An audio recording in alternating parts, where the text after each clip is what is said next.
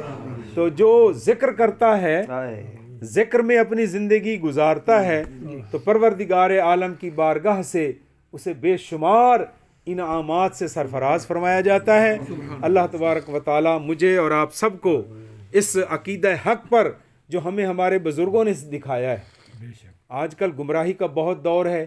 Media پر، social media پر ایک اور propaganda چل رہا ہے کہ جناب قرآن پاک میں تو بنی اسرائیل کو کہا گیا ہے کہ آپ کو پورے عالمین پر فضیلت دی گئی ہے، تو مسلمانوں کی فضیلت کا تو ذکر نہیں ہے. یہ گمراہ کر رہے ہیں چھوٹے چھوٹے بچوں کو، اسکول والوں کو، کہ یہودی یہ بڑی اللہ کی پیاری یہ مخلوق ہے اور قرآن پاک نے ان کو خود کہا ہے. لیکن ان کو یہ آیت کریمہ نہیں نظر آ رہی، کنتم خیر امۃ اخرجت للناس. وہ اپنے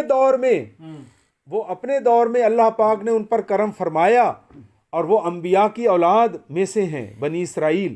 لیکن جیسے جیسے انہوں نے اللہ کی نعمتوں کی بے قدری کی تو وہ مجرم ٹھہرے اور وہ مقہور و مغضوب ٹھہرے. اور ہم غلامان مصطفیٰ نبی پاک علیہ الصلاۃ والسلام کی امت میں رہنے والے، ہم میں سے اکثریت دیکھ لیں گناہ گار ہوں گے، گناہ پہ گناہ بھی کر رہے ہوں گے.